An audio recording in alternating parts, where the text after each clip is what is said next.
Hello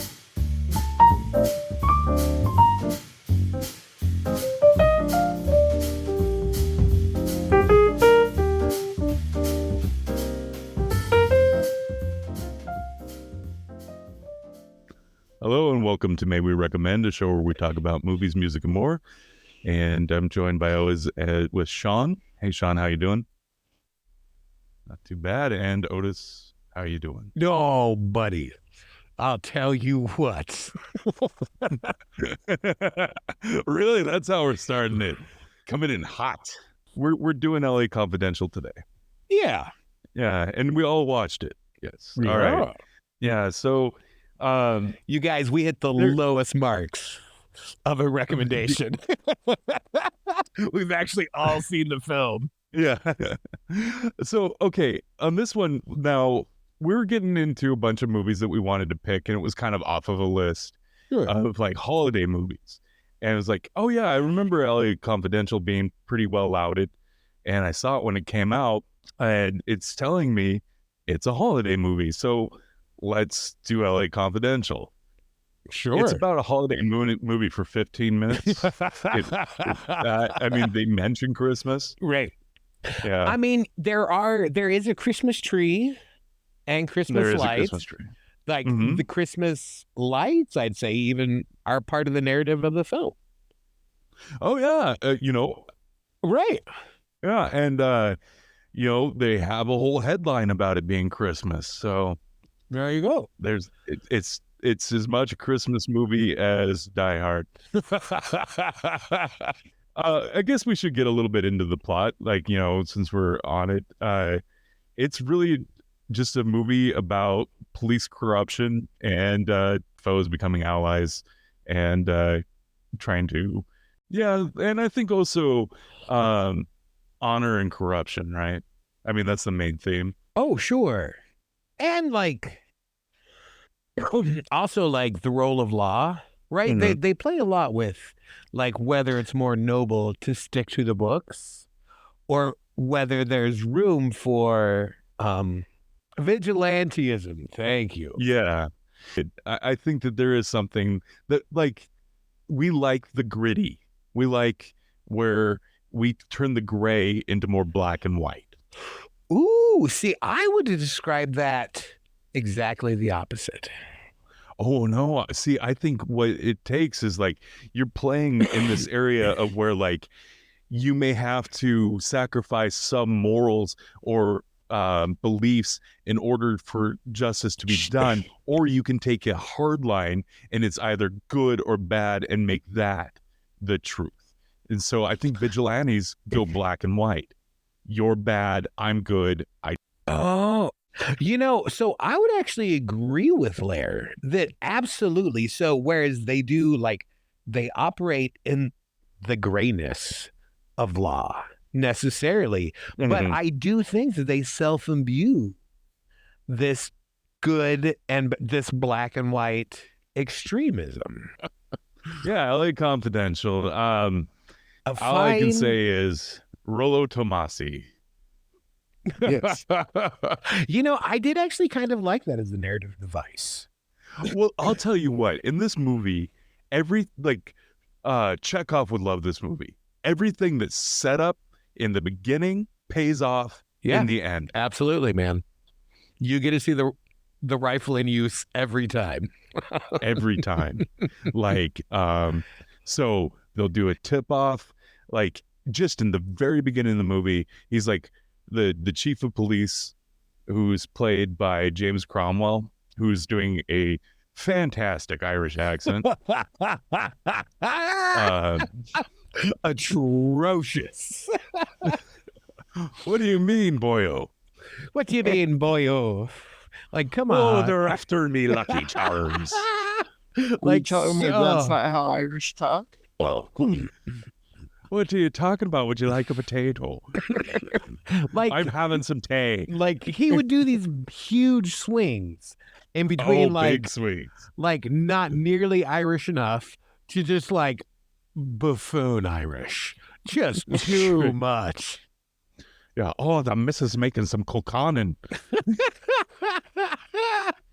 So silly. But Yeah, not a bad movie, right? no, I'm going to say this right up top. I liked this movie so much more than the first time I saw it. I got into this film when I was watching it, and I was like, this is a good piece of work. It's not a bad. It's not a bad. Yeah, I truly recommend this. Yeah, I do too. Like it starts off a little artsy. It gets to be an action movie. It has fun in its genre. And I stand by what I say about race and sexual play in this. I think for a movie that's a period piece that it is making a depiction of the time, the characters within it seem to have more sympathies towards those characters than they should. Now, does it play out well? No. But I thought that it was an interesting take to go with. So regarding race, there's definitely, I didn't feel that it was necessarily problematic regarding race. Yeah, I didn't. Right? Yeah. Like, because we can go through history, we can pick up all sorts of stories where, like, African American Black people have been just ruined by the establishment in one form or another. You betcha. Right? Absolutely. Yeah. I don't think anybody's going to argue that. And I think they treated it pretty well. I do think regarding sexuality, there's a sub story there. I was thinking about there this. Is. Yeah. There's a couple. There is. Yeah. But one that strikes me as most at issue is that this is a story who this character loathes the beating of women. Yes, that's right. So, but again, this is a Chekhov thing. For sure. But also in that, there's a telling of, so what does it take to make a fella who, as a boy, was chained to a radiator and watched his mother be beat to death, who, by all accounts, hates beaters. So what does it take for this fella to tune up a gal? Now, I agree with you. That part made me very sad. Sure. Like, it shows that character has become broken. Now, could they have done that in a different way? Yes. But it's a shorthand. They took a quick route to getting you to tell you the point of where, he was past his breaking point. Right. And it wasn't good. No. But like they set it up, it's in the movie so that like he's a champion of women who are abused, and then he becomes an abuser himself. And that's a story in and of itself, because abuse happens. It does. And I think to eradicate something, we need to understand it to a certain degree. See, I think that the storyline would have played out better, or at least have more of a redemption arc if at the end they didn't get together. Bingo. That is my biggest problem with that. Right? It was like, that's her sub story where she's abused. She falls in love with a right abuser who still abuses her, and then they live happily ever after. Yeah. Right? There's a little bit there that I'm not comfortable with, for sure. All right, I'll give you that. I mean, I just thought that, like, to head this off, I want to say we have to separate some art from artists in here. For sure. Because I'm going to go down the line saying that Kevin Spacey did an amazing job in this film. Yeah, I really like his character. Like, I did too. And I'm not wrong in this. Kevin Spacey was a big actor during the 90s. And it was for a reason. Gigantic, right? Like American Beauty. People are like, yeah, dude. Yeah. Now, I know, stunning film. Like, it is one of Sean's favorite actors. Well, I knew you were gonna do this. Yeah. Well, we were talking off mic, and his favorite movie is K-Pax. Here we go. Real quick, I just wanted to say I really love the fact that Otis, when you described that whole event with Russell Crowe, you said he tuned her up, which I thought was a just nice use of like noir language. It really tuned that gal up. I mean, I feel like that's how it would have been described at the time. That all checks. No, I actually, totally. like you made something unpleasant, you know, kind of at least. That's why we call him Little James Elroy.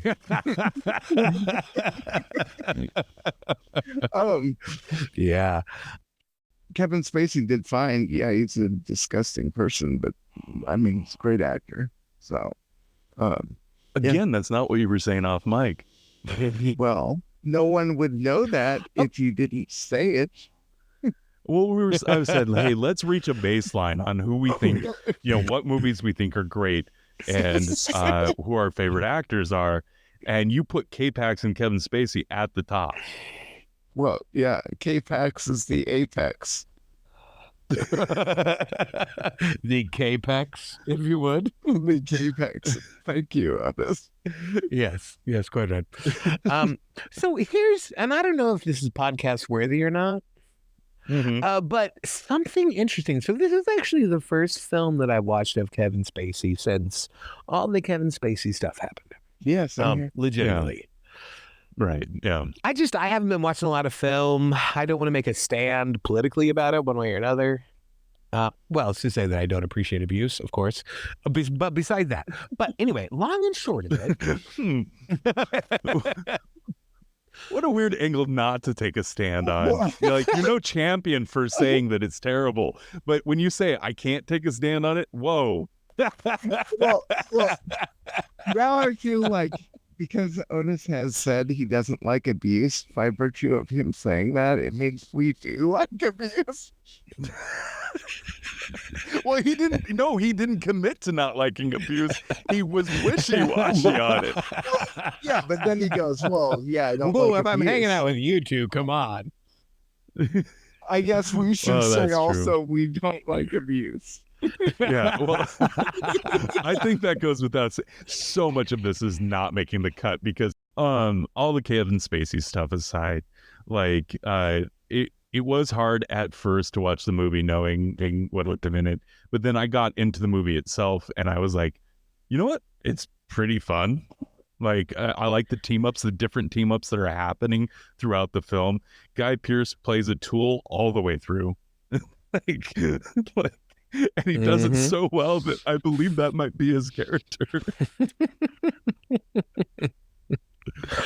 Oh, do we love corruption stories? Oh, I think so. I mean, that's why we watch politics these days.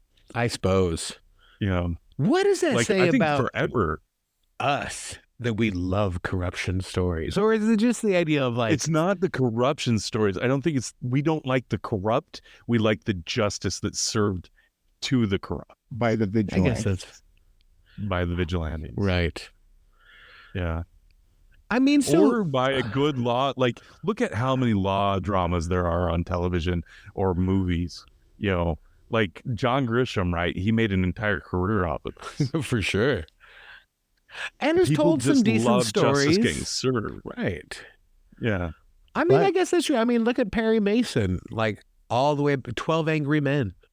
Right? How far back do you want to go? Like, so much of our narrative is based around weeding out. Yeah, I mean, like, look at Great Expectations, right? That's a whole crime story in itself of sorts.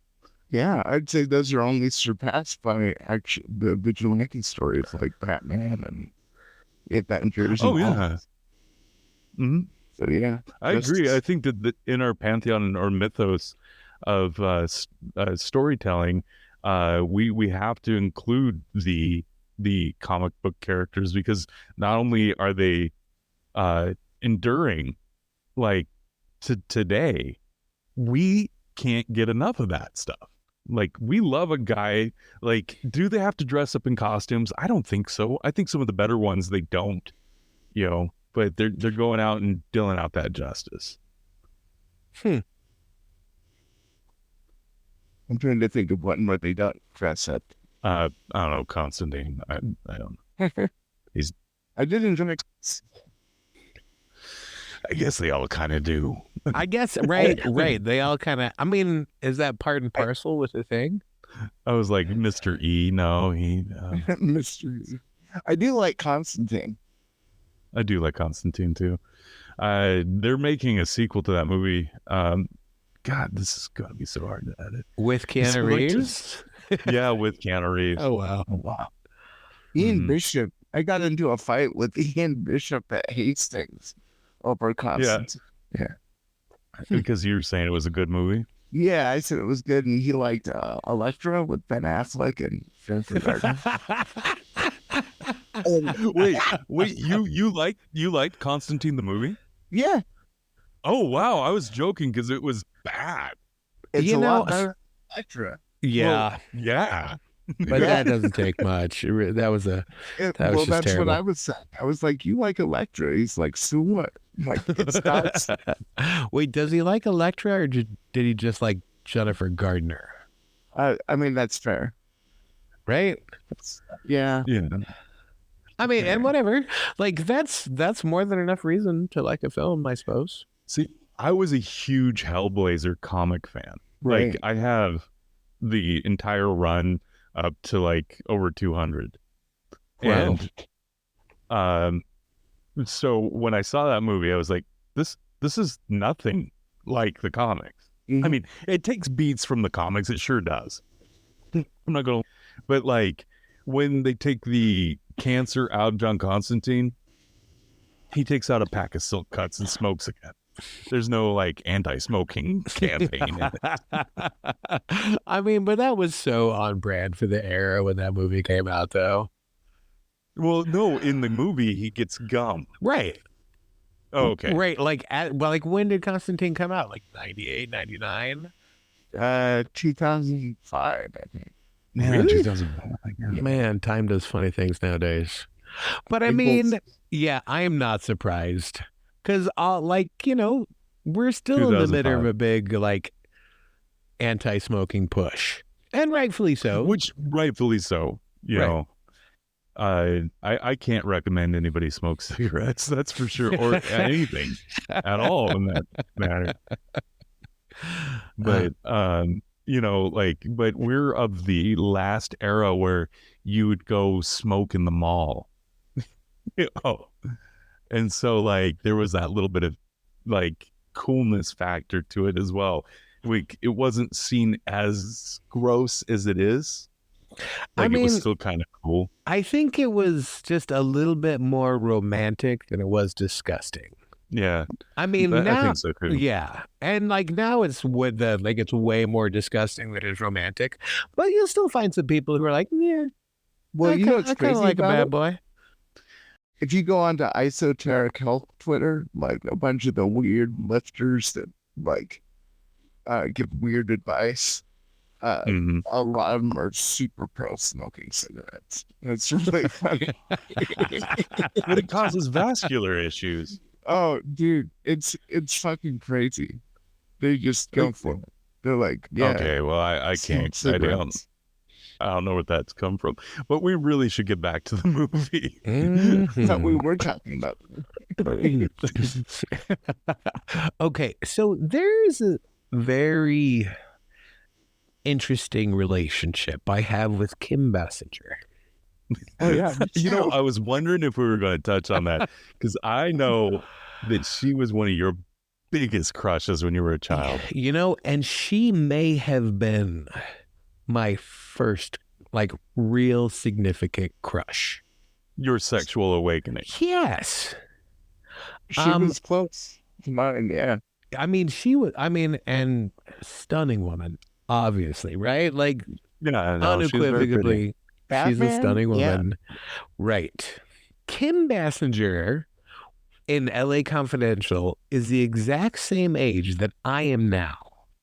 right. And Yeah. I thought like, she's looking a little older, but it would be perfectly age appropriate now, right? Like, we're Sure. both 44. So, like, of course, I think she's stunning. So I'm wondering if some of that was the residual from when I first saw the film. And I thought, she's getting kind of old. Oh, I see what you're saying. I totally misunderstood in the beginning. When you were young, you thought she looked old in this Right. movie. Right. And now as you're watching with fresh eyes and as an older person, you're seeing her at your age and saying, oh, she's looking pretty good. Yeah, it's an interesting, like, I mean, that, Okay. yeah. Like, it's a complicated relation because both of those things are, like, fitting inside of my viewing experience right now. Well, Yeah. Because I do think it's interesting rewatching things that we love and, like, the lessons that they teach us at different stages of our lives. Yeah, I think this movie had a lot of little things to hold on to outside of like just who the actors were and how they looked. But, I think that like movies are the same as that too. Like we hold them different, or I guess books too. I think they say this about Old Man and the Sea, or what is it? You read it 3 times in your life and it has different attachments to you. Sure. Like I think when you revisit a movie like this one, like I said, when I first watched it, was not a fan. I thought it was okay. Like I thought it was all right. But watching it this time, I'm like, this is a really fun show. I'm having a very good time watching this. Hey, you guys, I'm having a really good time right now. I think I may have said that out loud to my family. I'm watching it on my phone and I'm like, this is a great film. Yep. No, I did. I thought it was a really good film though. Like, I liked the twists that were happening in it as it was going along. Like I mentioned in the beginning, the like unusual alliances, but that was really neat. You take this character who's real straight-laced and you watch him start to play the game and become more corrupt, I guess, as it goes towards the end, but still holding on to a little bit of the ideology. He's like, well, you got to play their game, right? And so I thought that the team-ups that he would go through kind of also showed that journey going on, but it also had 2 parts to it. There was a deeper part to his joining with certain characters. Like they played different roles in the subplots. And that kind of gave some really good texture to the film. I think so too. And I think a lot of that paralleled, but like mirrored, I guess, technically, Russell Crowe's character, who started off in a much dicier, like grayer role. Right. Yeah. And then he kind of centralized as well. Well, see, that was my problem with the beating. Okay. You see him going through a redemption arc. Like he's a pit bull, but then he starts to become a good cop. Right. And he gets sick of beating up mobsters and he walks out at one point, and he's talking about how he wants to be smarter and better at his job. And you see that growth as a character, and then they break it, right? And they bring him back to square one, but then he has a quick redemption within that. So like, I guess the forces are still fighting within him, and then it just becomes an action movie.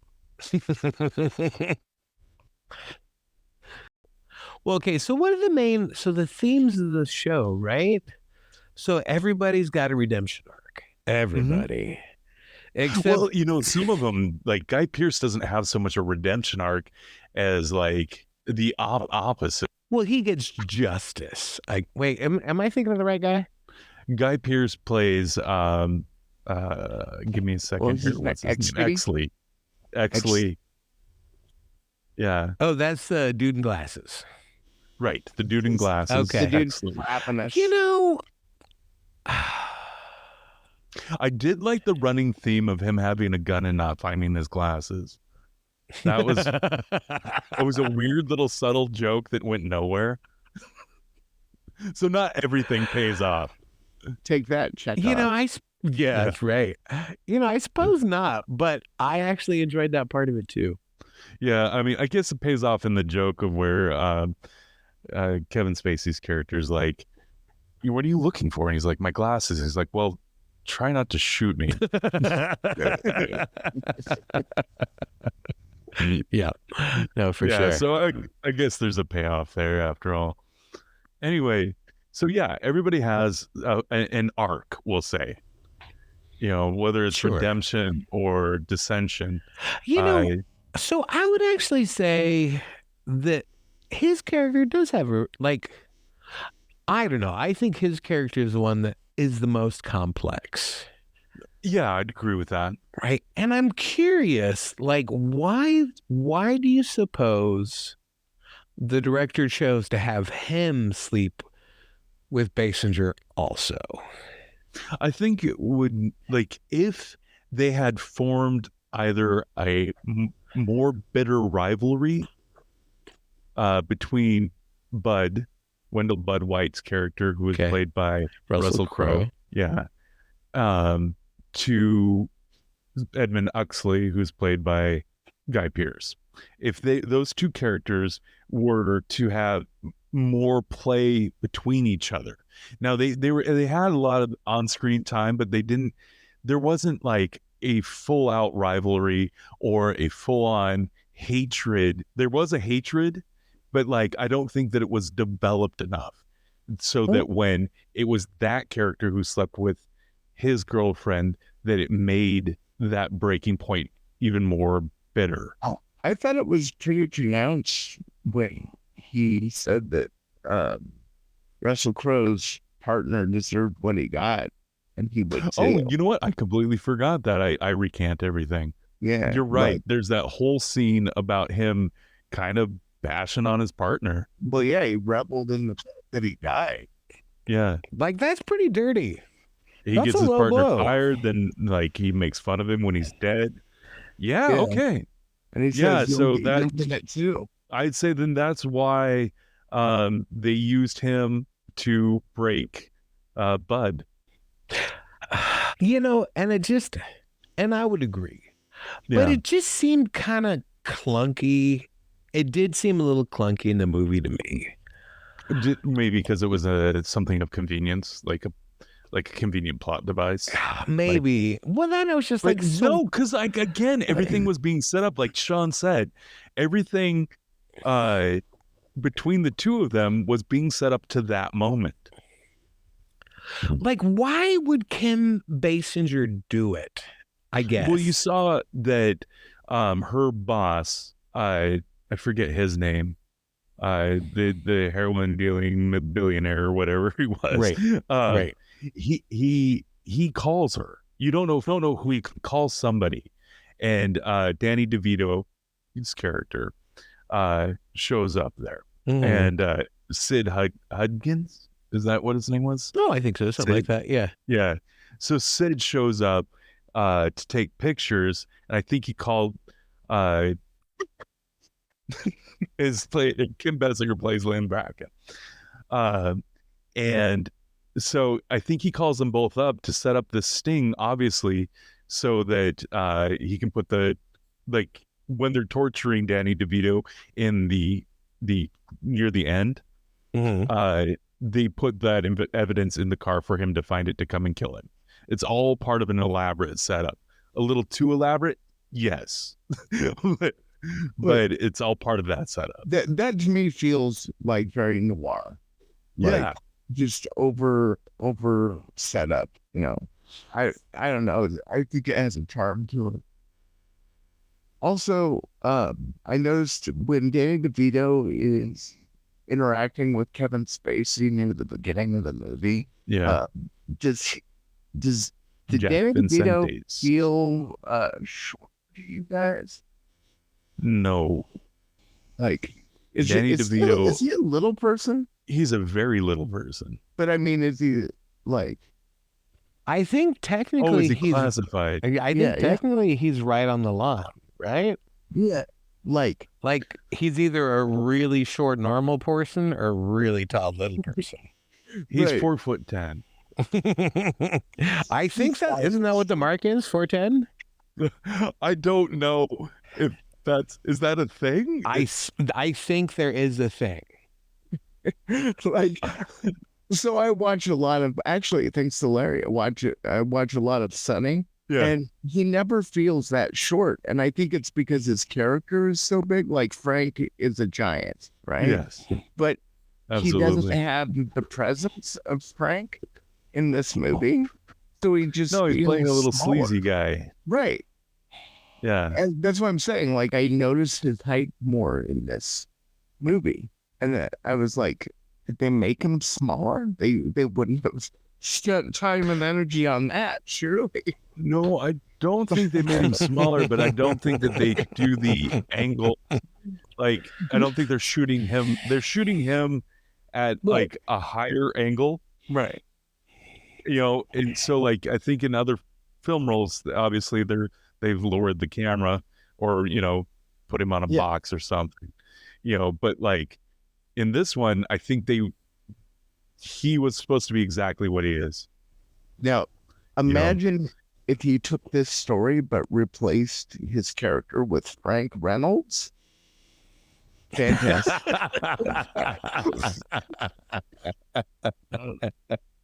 Fantastic. Yeah. Okay. Well, he wasn't too far off from Frank Reynolds.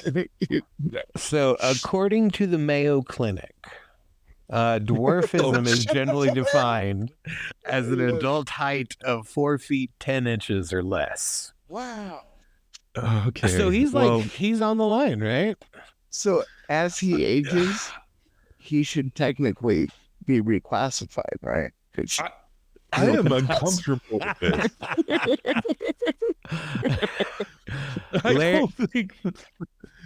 I did like this movie. I love noir. I as I was watching it, like I honestly, it made me chuckle several times because I was like, I bet you men love this. Like, because it deals, all the characters, and when I say that, like, I kind of made a joke out of it, but I genuinely, it felt like something that you would have wanted to write. Yeah, it is absolutely. If I could, I mean, there's so many great writers out there. Dashiell Hammett, I guess James Ellroy is right up there. He's a weird dude who wrote really thuggish pieces of pulp fiction, or even he says it's based on true stories.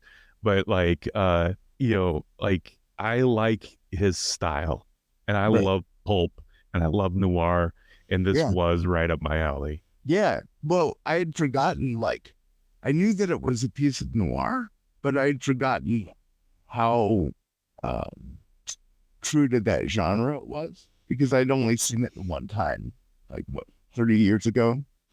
Yeah. It's weird thinking that it's that old. Yeah, it is weird thinking it's that old. Out like a little while ago. Yeah. But yeah, as I was watching it, I was like, man, I bet you. I did really love it. Like, but as far as the plots are, and I mean, it goes over it starts in 1953 in Christmas, right? And who does it open on? Does it open on Russell Crowe? Russell Crowe, yeah, No, actually, at the house. Is that what it is? I thought it opened on Danny DeVito. It does open with Danny DeVito giving a spiel. DeVito spiel. That's right. And he takes us throughout some of the film as a narrator, which comes in and out of it, which is very interesting. Oh, super interesting. Although I did really like the whole hush hush thing. I like the hush hush thing too. Right. And how it played throughout the film. Right. So, we have homicide detectives, narcotic detectives. Everybody like gets together on this one case that was the Night Owl murders. They think that they solved these murders, but they dig a little bit deeper into them, and they find out that there's a whole other world going on that leads to both police corruption and help me out here. What am I looking for? Political corruption. Oh, right.